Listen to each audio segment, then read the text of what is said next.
श्याम एक गरीब लड़का था। उसकी शादी एक अमीर लड़की सिमरन से हो जाती है।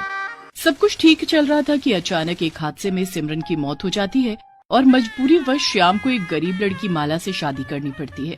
श्याम माला से सौतेला व्यवहार करने लगता है। आगे क्या हुआ जानने के लिए देखिए गरीब सौतेली बीवी। श्याम कॉलेज में क्लास के अंदर बैठा हुआ था, तभी क्लास में एक बेहद खूबसूरत लड़की सिमरन आती है। देखने में वो काफी अमीर लग रही थी। श्याम की नजर जब सिमरन पर पड़ती है तो वो उसे दिल दे बैठता है। सिमरन श्याम के बगल में आकर बैठ जाती है। क्लास शुरू हो जाती है और टीचर पढ़ाने लगते हैं। क्लास खत्म होने के बाद श्याम सिमरन से दोस्ती करने की कोशिश करता है। हाय, मैं श्याम। लगता आप इस कॉलेज में नई आई हैं। हाँ, कल ही मैंने एडमिशन लिया है। आपसे मिलकर बहुत अच्छा लगा। कैंटीन चलें, एक कप कॉफी हो जाए। ओके, चलते हैं। श्याम और सिमरन दोनों कैंटीन जाते हैं और कॉफी पीने लगते हैं। दोनों खूब सारी बातें करते हैं। सिमरन को भी श्याम से बातें करना बहुत अच्छा लग रहा था। धीरे धीरे दोनों की दोस्ती बढ़ जाती है। दोनों हरदम एक साथ रहते। समय गुजरता चला गया। 1 साल, 2 साल और 3 साल बीत गए।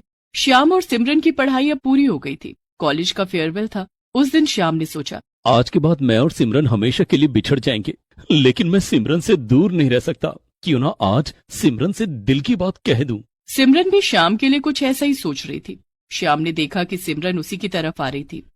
सिमरन, मैं तुमसे कुछ कहना चाहता हूँ। हाँ श्याम, मैं भी तुमसे कुछ कहना चाहती हूँ। पहले तुम कहो। मैं तुमसे बहुत प्यार करती हूँ और तुमसे शादी करना चाहती हूँ। मैं भी तुमसे बहुत प्यार करता हूँ, लेकिन मैं तुम्हारी तरह एक अमीर पिता की संतान नहीं हूँ। मैं बहुत गरीब हूँ। क्या ऐसे में तुम्हारे घर वाले हमारी शादी के लिए मान जाएंगे? अमीर और गरीब कुछ नहीं होता श्याम, बस 2 लोगों के बीच में प्यार होना चाहिए। और मेरे घर वाले इस रिश्ते के लिए क्यों नहीं मानेंगे? बल्कि वो तो मान चुके हैं। मैंने माँ और बाबा को तुम्हारे बारे में बता दिया है। वो हमारी शादी जल्दी करवा देंगे। इकलौती संतान होने के नाते पिताजी का सारा बिजनेस मेरा है, जिसे शादी के बाद तुम संभालोगे। ये सुनकर श्याम बहुत खुश हो जाता है। वो गांव में रह रहे अपने पिता बंसी को भूल जाता है और सिमरन से शादी कर लेता है। श्याम की माँ बचपन में ही उसे छोड़कर चल बसी थी। श्याम के पिता बंसी ने ही उसे पाला और पढ़ाया। शादी के बाद श्याम अपने ससुर का बिजनेस संभालने लगता है और अमीरों वाली जिंदगी जीने लगता है। इधर गांव में श्याम के पिता बंसी एक खेतीहर थे। बंसी काफी बीमार रहने लगे थे। अब उनसे खेतीबाड़ी का काम नहीं हो पाता था और खेती करना छोड़ चुके थे। बंसी का दोस्त रघु बंसी का ध्यान रखा करता।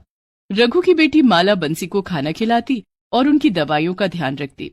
बंसी काका, ये देखो मैं तुम्हारे लिए क्या लाई हूँ। क्या लाई हो माला बेटिया? तू तो मेरे लिए कितना करती है बेटी। श्याम तो शहर जाकर मुझे भूल गया। तू और रघु नहीं होते तो मैं मर ही गया होता।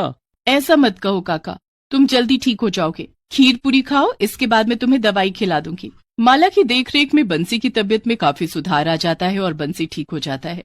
लेकिन एक दिन दिल का दौरा पड़ने के कारण रघु की मौत हो जाती है।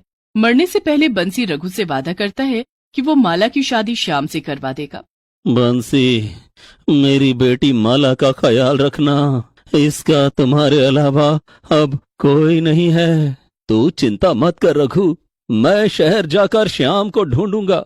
नालायक जहां भी छिपा होगा उसे ढूंढकर माला की शादी उससे करवाऊंगा। माला अब मेरी बहू बनेगी।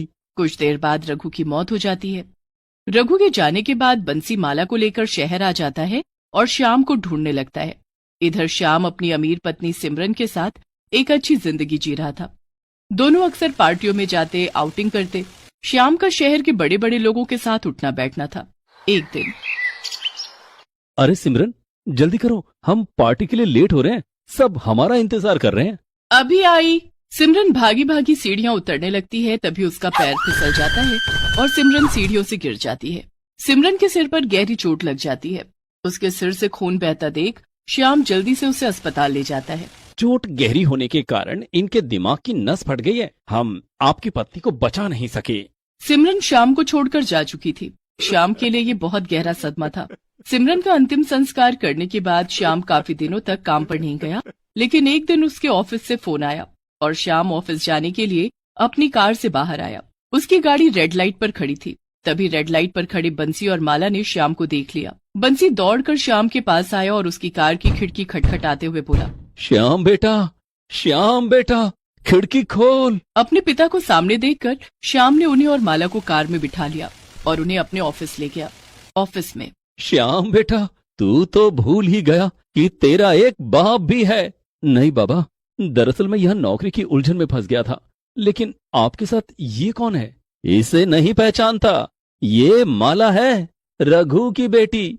बचपन में तू इसके साथ ही खेला करता था। पिछले महीने रघु की मौत हो गई। मैंने रघु से वादा किया था कि माला की शादी तुझसे करवाऊंगा। क्या? नहीं पिताजी, ये नहीं हो सकता। क्यों नहीं हो सकता? मैंने रघु से वादा किया है, तुझे माला से शादी करनी ही पड़ेगी। माला गरीब थी, इसलिए श्याम उससे शादी नहीं करना चाहता था, लेकिन बंसी की जिद के आगे उसे झुकना पड़ता है। बंसी एक मंदिर में माला और श्याम की शादी करवा देता है। जब श्याम के ससुर को इस बात की खबर लगती है, जब मेरी बेटी सिमरन ही नहीं रही और तुमने गंवार से शादी कर ली, तो इस घर में अब तुम्हारे लिए कोई जगह नहीं है। निकल जाओ मेरे घर से। तो वो उसे घर से निकाल देते हैं और श्याम की नौकरी भी चली जाती है। श्याम की अमीरी एक झटके में खत्म हो गई थी। उसे बंसी और माला के साथ गांव वापस आना पड़ता है। इन सब से श्याम काफी गुस्से में रहने लगा था। उसे गांव आकर खेती बाड़ी करनी पड़ती है। माला को तो वो फूटी आंख भी नहीं पसंद करता था। श्याम खेत पर जा रहा था, तभी माला ने पीछे से उसे आवाज दी। सुनिए जी, श्याम ने चिढ़कर कहा।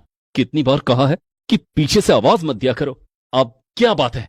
आपके लिए डब्बे में खाना रख दिया है, इसे लेकर जाइए और समय पर खाना खा लीजिएगा। तुम मेरे खाने की चिंता मत करो। तुम्हारी वजह से मुझे शहर से गांव आना पड़ा। अपनी मनहूस शक्ल लेकर मेरे सामने मत आया करो। श्याम माला के हाथ का बना खाना जानवरों को खिला देता और खुद बाहर होटलों में खाना खाया करता। श्याम जब तक शाम को घर नहीं आता, माला उसके इंतजार में दरवाजे पर खड़ी रहती, लेकिन श्याम उसे अनदेखा किया करता था। माला जितनी उसकी फिक्र करती, श्याम उतना ही उसे नजरअंदाज करता था। बंसी ने श्याम को समझाने की कोशिश की, लेकिन श्याम के समझ में कुछ नहीं आता था। उसे तो अभी भी अपनी अमीर बीवी सिमरन और शहर की अमीरी याद आती थी। श्याम बेटा, क्या बात है? मैं देख रहा हूं कि तू माला से ठीक से बात भी नहीं करता। बचपन में तो तू इसके बिना नहीं रह पाता था। बचपन की बात और थी बाबा। अब मैं बड़ा हो गया हूं और मैं माला से प्यार भी नहीं करता। माला बहुत गरीब है। मुझे ये गरीबों वाली जिंदगी नहीं जीनी। माला की वजह से शहर छूट गया।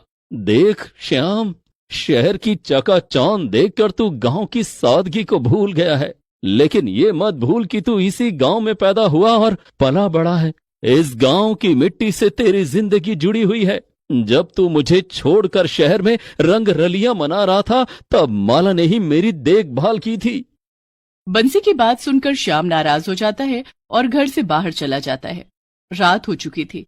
श्याम अंधेरे में झाड़ियों के पास बैठा था, तभी न जाने कहां से एक सांप वहां आ जाता है और उसने श्याम को डस लिया। श्याम जोर की चीख मारकर बेहोश हो जाता है। श्याम की आवाज सुनकर माला और बंसी भागकर वहां आते हैं। माला ने श्याम का चेहरा देखा। बाबूजी, इनका चेहरा पीला पड़ गया है। इन्हें सांप ने काट लिया है। क्या? श्याम, श्याम, आंखें खोल मेरे बच्चे। बाबूजी, बाबूजी आप परेशान मत होइए, मुझे सांप का जहर निकालना आता है। माला ने श्याम के पैर से चूसकर सांप का जहर निकाल दिया और वहां पर जड़ी बूटी लगा दी। उस समय वहां गांव वालों की भीड़ लग गई थी। थोड़ी देर के बाद श्याम को होश आ जाता है, लेकिन माला बेहोश हो जाती है। तभी एक ग्रामीण वैद्य जी को बुला कर लाता है। वैद्य जी माला का इलाज करते हैं और कुछ देर के बाद माला को भी होश आ जाता है। सारे ग्रामीण आपस में बात करने लगे। वाह, पत्नी हो तो ऐसी, अपनी जान खतरे में डालकर पति को मौत के मुंह से खींच लाई। सही कह रहे हो भाई। बंसी श्याम को बताता है कि किस तरह से माला ने उसकी जान बचाई है। ये सुनकर श्याम को अपने माला के साथ किए हुए व्यवहार पर बहुत दुख होता है। वो माला से माफी मांगता है और उसे दिल से अपना लेता है। अब श्याम माला के साथ खुशी खुशी गांव में रहने लगता है।